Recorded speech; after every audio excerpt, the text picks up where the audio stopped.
Hello everyone, চলো আজকে আমি তোমাদের সাথে শেয়ার করব নবদ্বীপের নিউ দাস জুয়েলারি থেকে আমি কি পারচেস করেছি।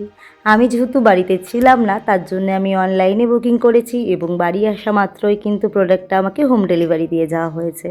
জিনিসটা অত্যন্ত সুন্দর লেগেছে, কিন্তু জিনিসটা আমি আমার জন্য নিয়েছি আমার মায়ের জন্য।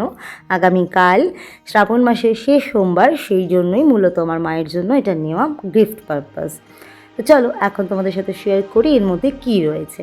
এই দেখো, এখানে রয়েছে আমার মায়ের বহু আকাঙ্ক্ষিত একটা প্রোডাক্ট, সেটা হলো সিলভার উডেন অ্যাপেল লিফ বা রূপোর বেলপাতা। তো জিনিসটা আমার হাতে পেয়েই তো দারুণ লাগছে দেখতে, ঠিক যেরকম চেয়েছিলাম সেই রকমই পেয়েছি। অল্প ওজনে বা স্বল্প মূল্যে সুন্দর সুন্দর ডিজাইন পাওয়ার একমাত্র ঠিকানা হলো নবদ্বীপের বউবাজার স্টেট ব্যাংকের নিকটে নিউ দাস জুয়েলারি। ঠিক যেমনটা চাওয়া হয় তেমনটাই পাওয়া যায়। আমার তো বেলপাতাটা খুব সুন্দর দেখতে লাগছে, তোমাদের কেমন লাগছে অবশ্যই কমেন্টে জানিও। আমার মায়ের তো খুব ভালো লেগেছে। আজকের মতো এইটুকুই, টাটা।